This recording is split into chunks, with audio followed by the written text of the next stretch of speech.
Hello everyone. Hope you guys are doing really good. So up until now, we have discussed quite a few different systems. And we said that we're going to start with mechanical systems. And that was having two different major categories in it. One, which corresponds to translational systems, and the other, which corresponds to rotational systems. Then we said that we're going to shift our focus onto electrical systems. And in that, we have discussed the passive components and the active components in the systems. And then we moved our focus on to other kind of systems, including fluidic. And in that, we were able to see the air-based, or what we call pneumatic systems. Or we have also seen the hydraulic systems as well, where you have the liquids. Now later on, we moved on to the thermal system modeling, and that was the task done last time. Now with this realization that these categories are quite distinct from each other, you can treat them separately, like mechanical systems, making use of Newton's approach or similar approaches like Lagrangian approach. You can address the electrical systems, making use of special kind of basic models, just like making use of, for example, the Kirchhoff laws and stuff like that. Similarly, fluidic systems have got their own governing rules, and thermal systems may have their own governing rules. But now this is time to merge things together. For example, in generally the mechatronic systems, the mechanical and electrical systems can be merged together, and that would be the task in hand. That would make these systems to be hybrid systems containing mechanical and electrical parts, and that would make them a very suitable candidate for mechatronic systems such as robotic applications and similar applications. Similarly, you can add the fluidic systems with thermal systems, and that would be thermofluidic systems. And they may also be very good candidates for hybrid system modeling. So we're going to primarily focus on electromechanical part in this whole discussion, but we are going to briefly discuss one example that we discussed corresponding to combining mechanical and fluidic systems together, just like to give you another flavor of hybrid systems initially. And then obviously we are going to move on to electromechanical systems, and where we have a DC motor to be one good prime example to discuss. So this is how we're going to provide a context of this discussion with the prior discussions that we have already had and the subsequent discussions that we will or we wish to have in the coming lectures. So let's start the discussion.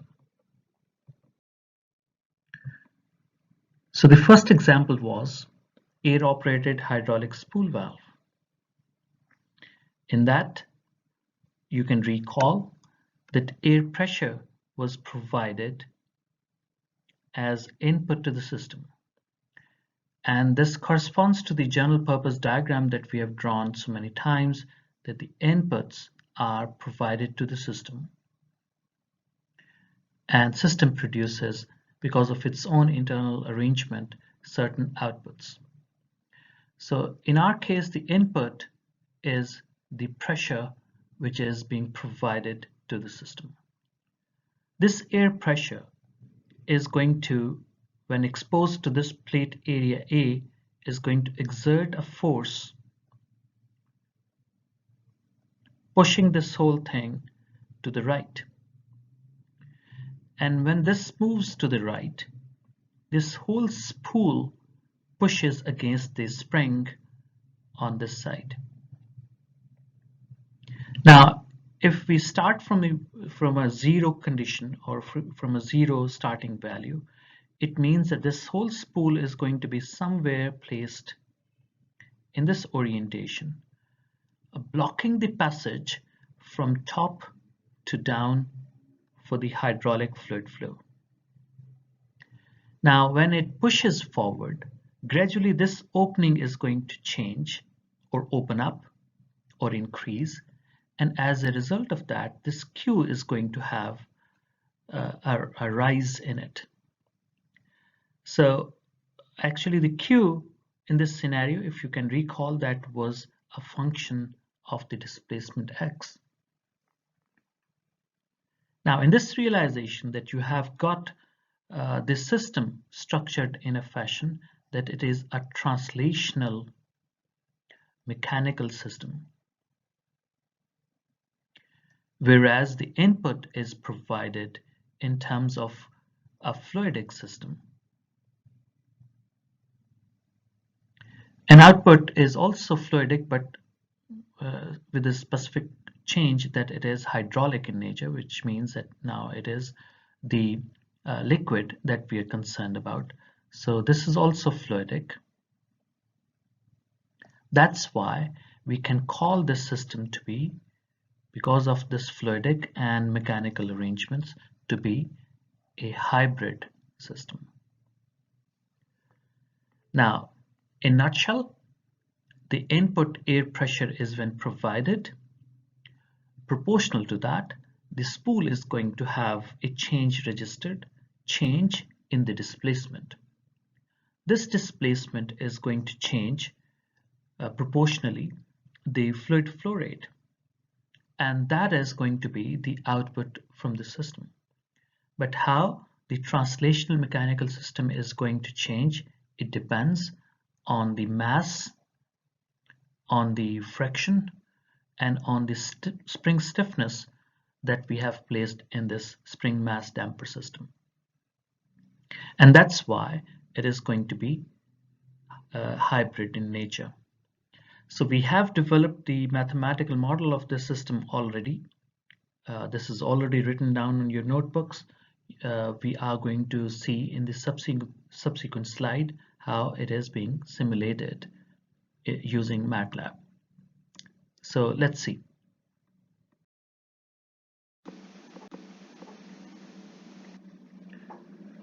The first hybrid system was air-operated hydraulic spool valve. It was hybrid because on one side it was taking input in terms of air pressure, and it was generating output in terms of hydraulic supply or a flow rate.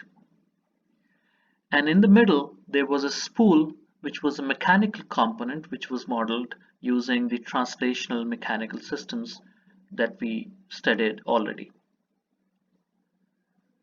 So this was later simulated, and this is the simulation arrangement. So here, whenever we are going to simulate a differential equation in Matlab, we are going to have two files associated with it. The very first file is going to be the simulation file, as is being shown over here. In the simulation file, you are going to make use of the ODE solvers. There are many solvers available in Matlab. This is only one of those. We have discussed in much more detail previously as well, but at this particular stage, just to make you recall, it is second to third order variable step ODE solver. The file it is going to use in order to simulate a system, that is written by us, which is FE11. This file is going to be elaborated later, but it will require the starting time and the final time associated with the simulation. Now these have been already listed. From 0 to 10 seconds we have to simulate this system. In addition to that, it will require certain initial conditions which have been given already corresponding to the two state variables Now, the function file fe11 is this.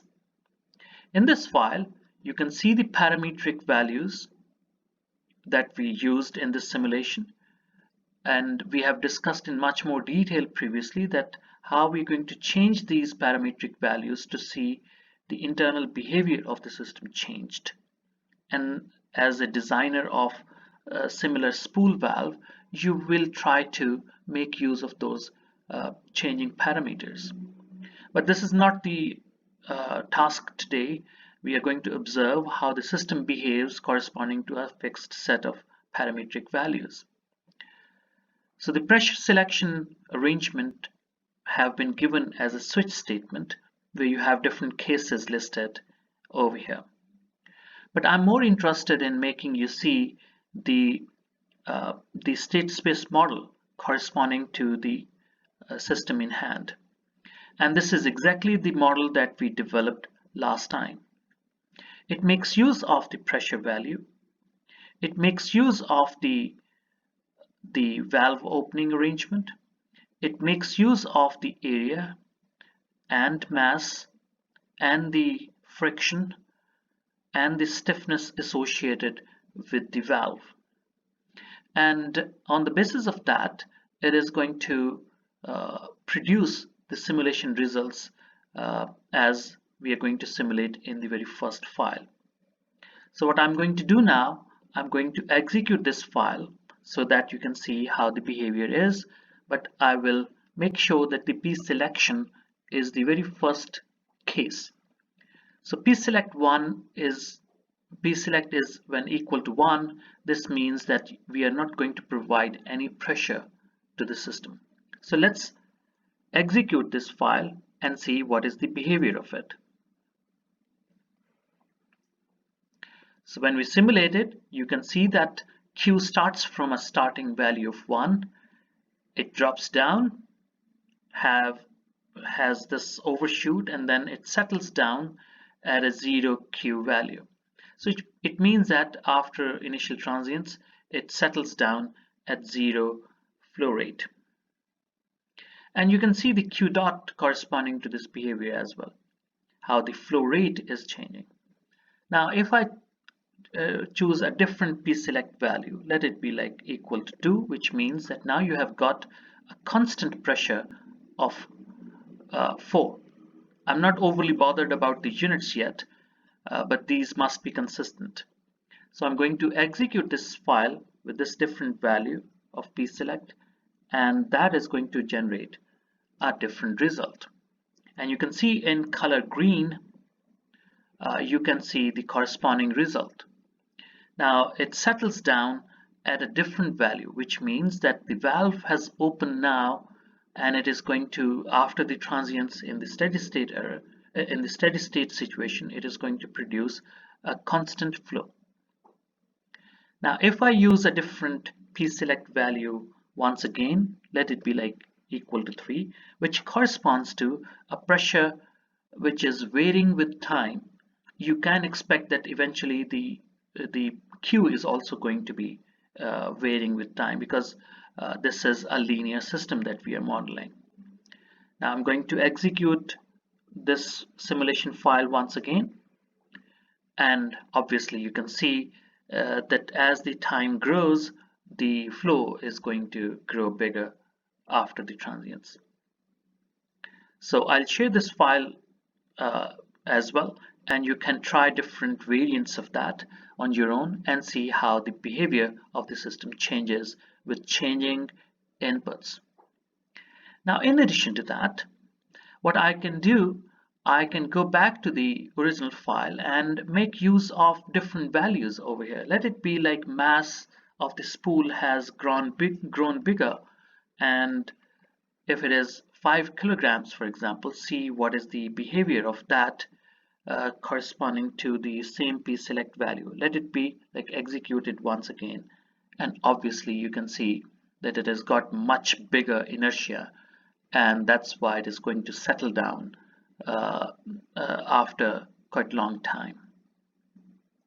And similarly, you can try different values of spring stiffness, the damping, and the other parameters and see what is going to be the behavior corresponding to it.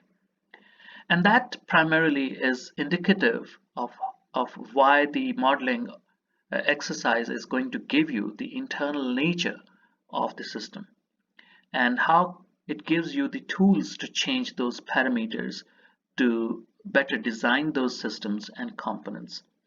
So that's why this modeling exercise becomes really important.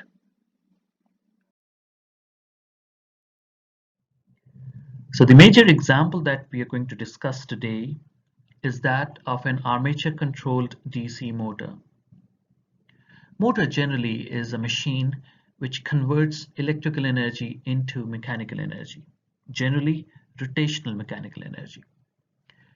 Now, when we use this term DC as a prefix with that, it means that we are going to operate this motor by supplying DC voltage.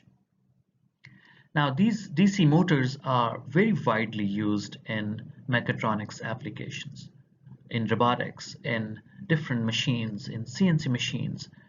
So that's why modeling of such systems is going to be of prime importance for us. Now, there are many different ways to control such motors, but generally there are two major categories. One is to use by excitation of the armature, and one through controlling this motor by field excitation.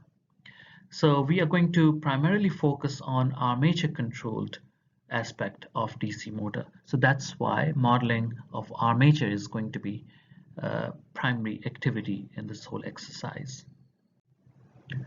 DC motors can be found in different shapes and sizes, which correspond to different torque requirements. And when we explode it, like the exploded view that you can observe on your right, you can see that these are the major parts of any DC motor. Primarily, you are going to find the armature, which is going to have a rotation, and you're going to find a field, which is also called stator. Now, both of these can have windings, and for that reason we're going to try to model that in the mathematical model that we will develop in the subsequent slides. So expect that. On top of that, we would be interested in finding out the shaft rotation as the output of this actuator, and for that reason the mechanical rotation is going to be an important aspect of this whole modeling exercise. So we excite the armature as the input and we receive the shaft rotation at the output. So these are going to be the inputs and outputs of the system in hand. So let's start the exploration. So as we have mentioned earlier, that this is going to be the hybrid system, which contains the electrical part as well as the mechanical part in it. So let's see what are going to be the major components in that.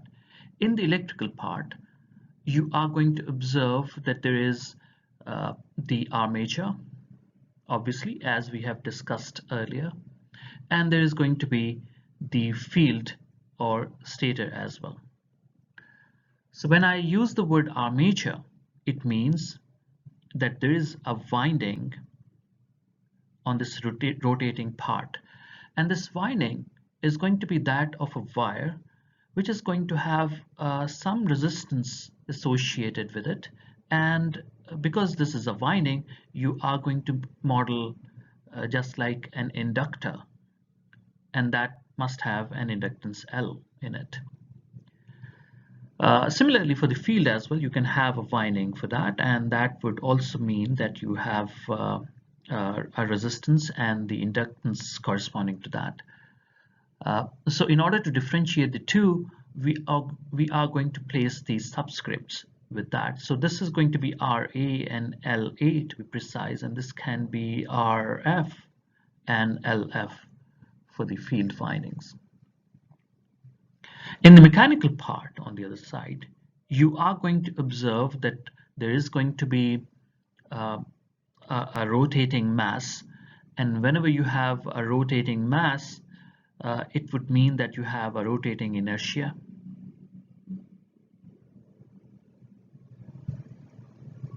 And that would be modeled as J. And since you have for the mechanical part some sort of motion as the output, so that would be something like the shaft rotation.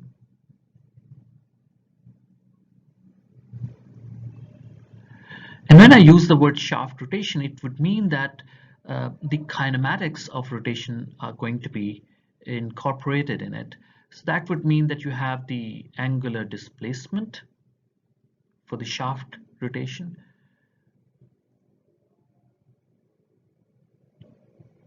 And that would be modeled as theta. You are going to make use of the angular velocity. That is going to be omega, which is equal to theta dot. And you are going to possibly use the angular acceleration for that, which may be modeled as alpha, which is equal to theta double dot, if I may say that. So in order to schematically illustrate this whole scenario, you would say that in your case, you are going to have for the electrical part something like the armature voltage applied to the system across two terminals, obviously. And from one terminal, you can have the inductance modeled like this. And that would be the inductance LA, because we are considering the armature inductance. And then you're going to have some resistance, which is RA, added with it. And then you're going to have for the armature, the way these are constructed, this like the mechanical interface with that added in it.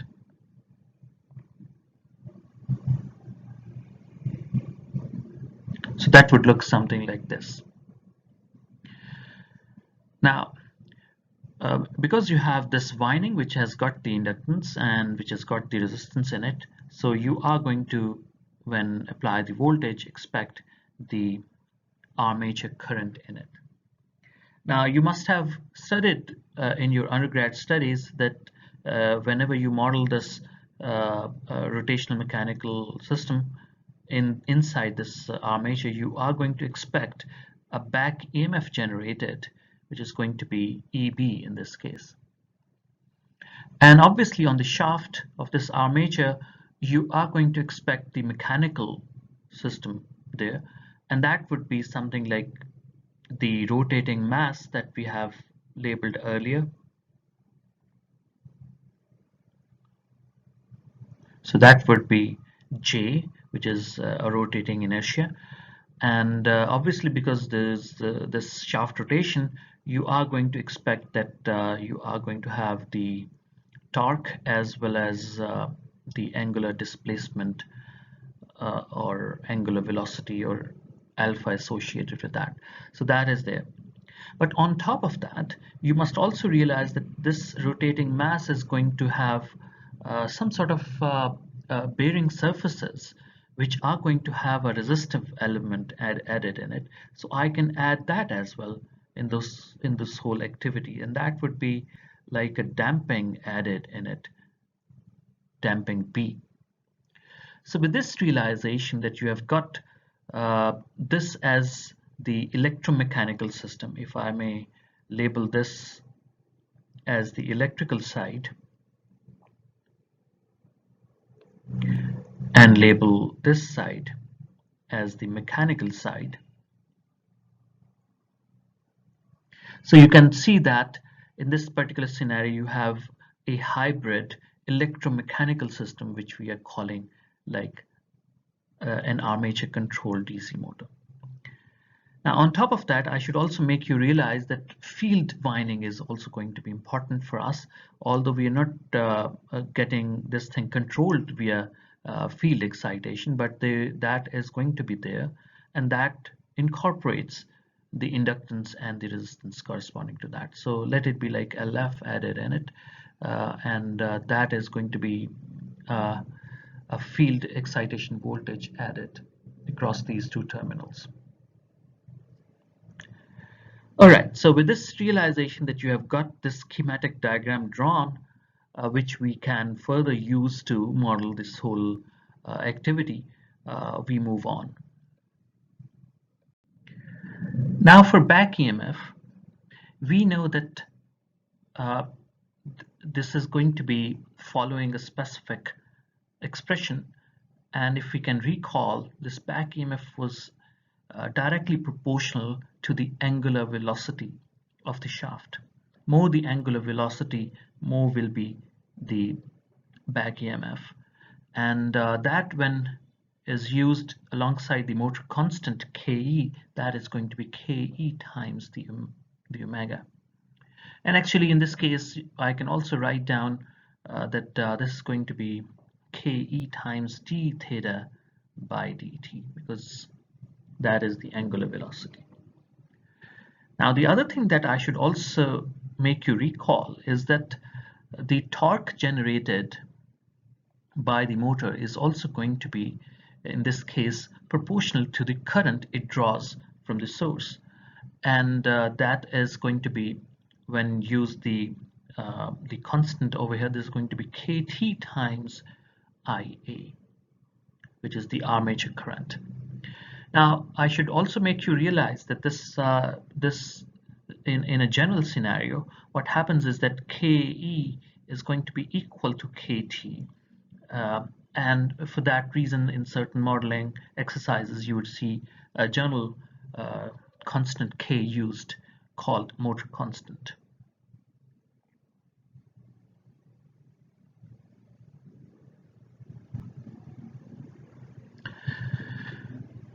Now with this realization that we have got some constituent expressions already figured out, we can then resort to the general modeling of electrical and mechanical systems, and these two expressions that we have listed now are going to be joining these two things together. So the very first thing I should look into is the electrical system, and that would be, I'll place that over here, electrical system. Now that is going to be using KVL in this case, and that would mean that the applied voltage on one side for the armature is going to be equal to the summation of all the voltages across these components, and that is going to be V RA plus the inductance VLA plus the back EMF EB. Now I should also make you realize that we can use at this particular stage the constituent components corresponding to these individual components, and that would be equal to IARA for the VRA, and then you have for the inductance LA times DIA by dt, and then for the EB, which we have already listed over here, is going to be equal to Ke times d theta by dt.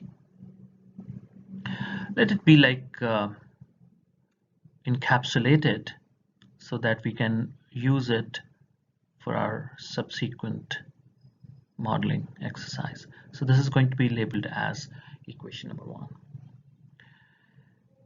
And now I can use a different color for mechanical systems.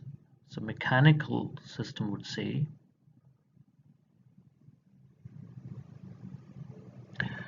that obviously there is this shaft. I can redraw that, by the way. That would be something like this as the rotating shaft, and that would mean that the torque is going to be given by the motor, and then you're going to have the opposing torque from the damper, which is tau B, if I may say that, indicated.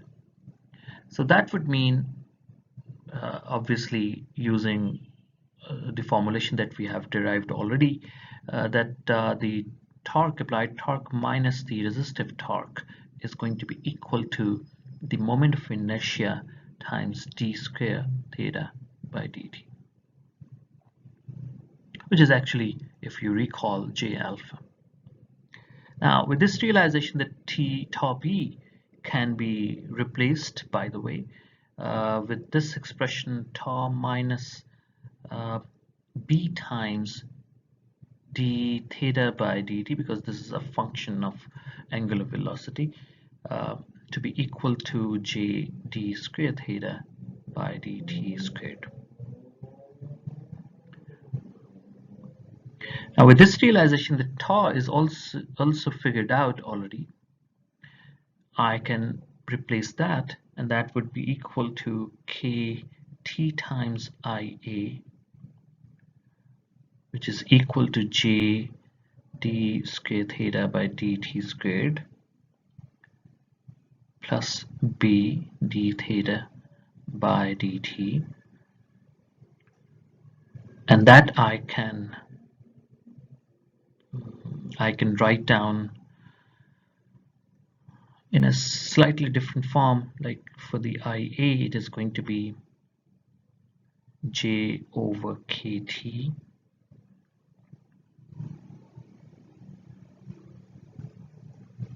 d squared d theta by dt squared plus b over kt d theta by dt, and that is going to be the other equation that I'm going to encapsulate.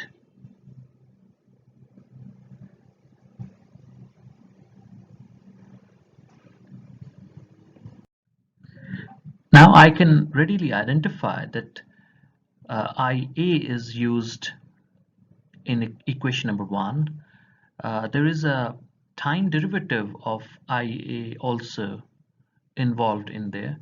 So I think it would be appropriate that if I can use this equation and take the time derivative of Ia as well, something like this. So this is going to be equal to J over kt as it is, and then you have d cubed theta by dt cubed plus b over kt times d square theta by dt squared. So this is going to be something like equation 2 prime, if I may say that. And that I can plug in equation number 1 now. And for that reason, I would say that using 2 and 2 prime in 1, so this would mean VA is equal to, so this is IA RA, so I'm going to multiply RA with it. So J RA over KT times d square theta by dt squared plus B RA over KT times d theta by dt, and then so this is going to be the first term, which is this term over here. Moving on, and then you have LA to be multiplied with the expression in 2 prime, so that would be J over KT, then you have LA multiplied with that as well. So d cubed theta by dt cubed plus B LA over KT times d square theta by dt squared. And that would be the second term in equation number 1. And then you have to add the third term, which is simply as it is Ke times d theta by dt. Now what you can observe in this scenario is that you have a few terms. Let me use a highlighter over here, some terms which are uh, squared terms, some terms which have got a single time derivative. You have a cube terms over here, square terms, single terms. So you can combine the relevant terms together, and that would be something, if I may rewrite that.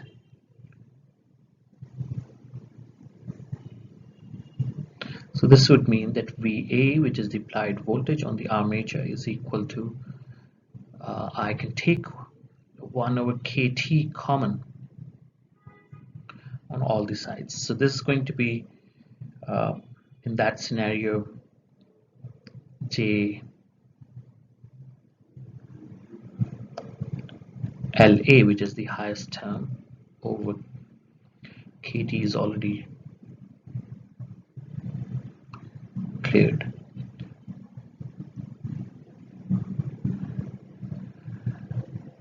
Times d cube theta by dt cube, plus then you have square terms, which is going to be J RA coming in from this side, and then you have square term over here. So this is going to be added as well, B times LA. This whole thing multiplied with d squared theta by dt squared. And then you have to add the last term with a single time derivative. So this is going to be B times RA, which is coming in from this side, added with this term. Since 1 over KT is taken common, so I should write down like KE times KT, and then you have d theta by dt in it. And that is the standard way of writing the differential equation that we have used so far in our discussions.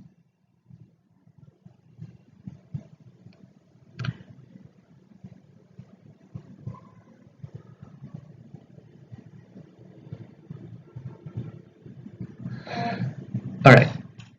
So with this realization that we have got now a third order differential equation which defines how the armature voltage is going to be fed to the system, and as a result of that, this hybrid system, which is going to have electrical part as well as the mechanical part, is going to give you the angular displacement about a shaft, and that has been modeled in this equation. Now, in this expression, I should make you recall that when we defined the system, it was something like having this boundary which defines how the inputs are going to be received from the environment. System will behave according to its own internal nature and produce the outputs, which are going to make the system interact with the environment. Now, in this arrangement, the way you can see this whole expression placed in front of you, you can identify the inputs coming in on this side.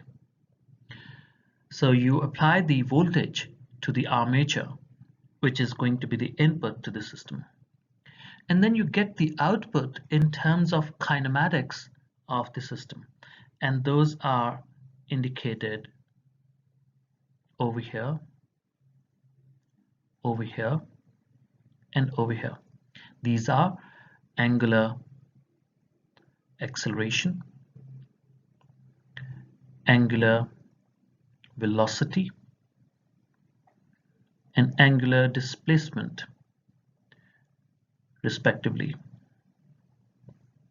Now, in addition to that, you can see certain mechanical parameters which are J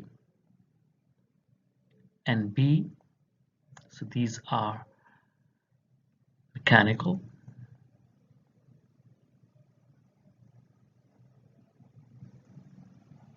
Parameters. which as a designer you can change and you can alter to define the nature of the system. And then you can see some others. For example, let me use a different color. LA and RA, which are electrical parameters.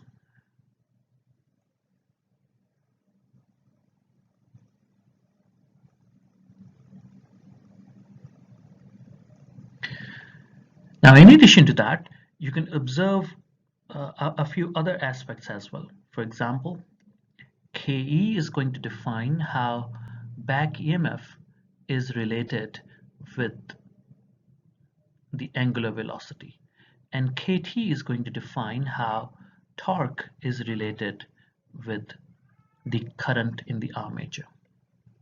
So these are the other parameters which are obviously going to be dependent on the way the motors have been designed in order to make you see how things are related right at the boundary of these hybrid systems where mechanical and electrical systems are interfacing with each other.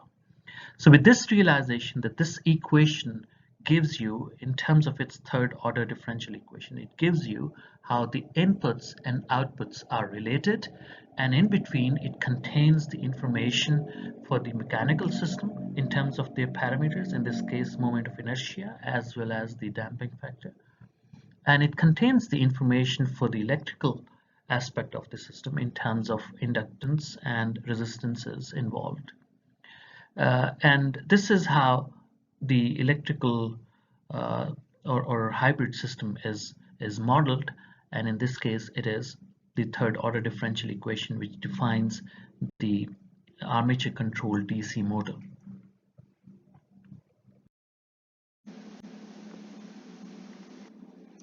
Now this is time to simulate the mathematical model that we have derived. So the simulation file once again in Matlab is going to require another file where the mathematical model is incorporated, and this is provided generally as a function file. So the name that we have given to this file is FE14. Now in this case you can see that we have provided a few parameters into this mathematical model.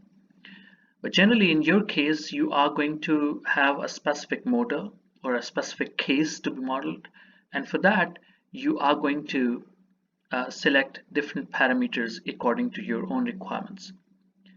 If you have already one motor selected, you can opt for the motor constants from the specification sheets and all the other parameters of RA, LA, J and B from there. But if you're modeling something which is still not realized yet, you can opt for different values according to the operational requirements. So in case of motor modeling, it would generally be the case where for specific torque values or speed requirements, you are going to require a specific kind of actuator, and for that these values can be differently selected. Now as far as the model is concerned, we have provided in a state space realization the mathematical model that we have derived already. So in this case you can see all those parameters that we have derived earlier provided in it. So since you know that it was the third order differential equation that we wanted to incorporate, so that's why you can see the three state variables provided over here. Now with this realization that we have to simulate it, we will once again make use of a selection parameter VA select, so that different values of armature voltage can be provided in the simulation. So the very first selection is 1, and when you have VA select to be equal to 1, it means in our case that armature voltage is equal to 0. We are not providing any voltage to the system. So we can see what is the internal behavior of the system with some starting initial conditions, and the initial conditions are that you have the angular displacement to be equal to 1, the angular velocity to be equal to 1, and there is no angular acceleration for that. So with these initial conditions, you are going to model the system. Let's perform the simulation and see what is the behavior of it. So when we provide this simulation, you can see that the angular displacement is indicating that the shaft has displaced. The velocity, angular velocity, indicates that it has settled down once again at 0 value, and similarly for the case of acceleration, it has also settled down back to 0. So when you provide the armature voltage, and that would be the scenario when we have VA select to be equal to 2, and in this case armature voltage is equal to 2 volts. I'm going to re-simulate this whole scenario and see how the behavior changes. So when we do that, and we provide this constant armature voltage, you can see the angular displacement continues on to be changing with time. The velocity, however, reaches a steady state value of somewhere in between 0.5 and 1. And similarly, for the acceleration, once it has achieved a steady state velocity value, it goes back to 0 value. So with this realization that it makes sense, we can see that this mathematical model has been correctly simulated. Now at this particular stage, it would be interesting to see how the parametric changes are going to have their effect incorporated. So let it be like, for example, I wish to change the moment of inertia in my scenario, which means now you have armature which is much heavier than the previous selection. So let's re-simulate it once again and see what is going to be the behavior of it in our case.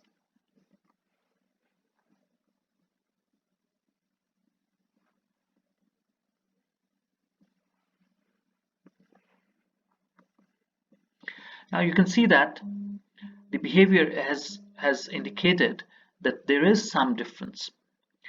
You can see that the curve corresponding to speed especially takes much longer to achieve a steady state value, and that's obviously this makes sense because you know that now the moment of inertia has gone has become heavier. So with this realization that the parametric changes are going to have their effect incorporated in here or exhibited according to the physical arrangement. So you can see that this accounts for all the possible variations a design engineer would love to incorporate while designing such motors. Now I can go back to the moment of inertia to be equal to 0.2 once again, and I can increase, let's say, the resistance in the armature. Let it be like 200 ohms. Now with this realization, I would once again re-simulate.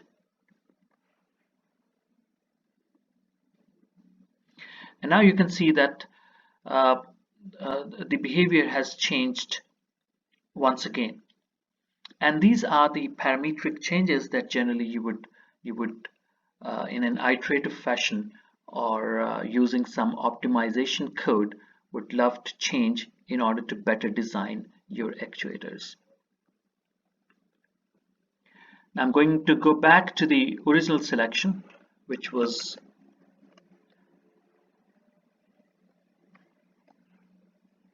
10 ohms, and I'm going to make another selection for the armature voltage. Let it be VA select to be equal to 3, which means that the armature voltage is going to change with time. So let's simulate that, and that would simulate in a different color. So let it be executed once again, and obviously you can see the behavior changing, or this angular displacement changing with time, and similarly the speed is changing with time as well. So with this realization now, that you have got the mathematical model of the armature controlled DC motor incorporated in here, you can change the parameters and you can change the inputs and observe how the outputs are going to change corresponding to that. Now at this particular stage, just like a small little comment that I should make, that we are still not going to have any control system incorporated in the system. And these mathematical models are, when connected with the control systems theory, you would see that how the behavior of these actuators can further be changed and upgraded to match the desired objectives. So in that particular scenario, you would see that all these behaviors can be changed according to the operational requirements, and that is going to be the task of the control systems. We have not yet started that discussion, but this is going to be directly connected with the mathematical model that you have developed during this course.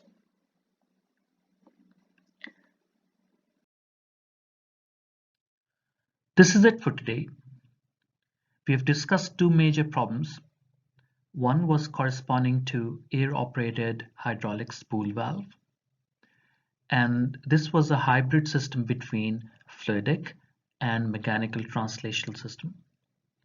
And then we discussed another system, which was armature controlled DC motor, which was a hybrid between the mechanical and the electrical system. In both of these cases, we have seen that the underlying component models would remain intact. As we've discussed already in some other domains, those expressions, those mathematical models of individual components would remain valid in these hybrid systems as well. The only thing that is going to be added is that interface where one domain connects with the other domain. For example, in case of DC motor, we have seen that the back EMF is related with the angular speed, as well as the torque on the shaft is going to be related with the armature current. And that incorporates, in our case, one constant which was called motor constant. So in case of hybrid systems, you would always keep an eye on where that particular interface is and how one domain transforms into the other domain. So you would try to model that in addition to the prior models that you have seen so many times earlier as well. In addition to that, you've seen today how the mathematical models once developed are going to be simulated in Matlab. We have seen that ODE solvers and different variants of ODE solvers are available in Matlab, which you can use. And once selected one particular kind of ODE solver, you are going to provide the function file where that mathematical model is incorporated.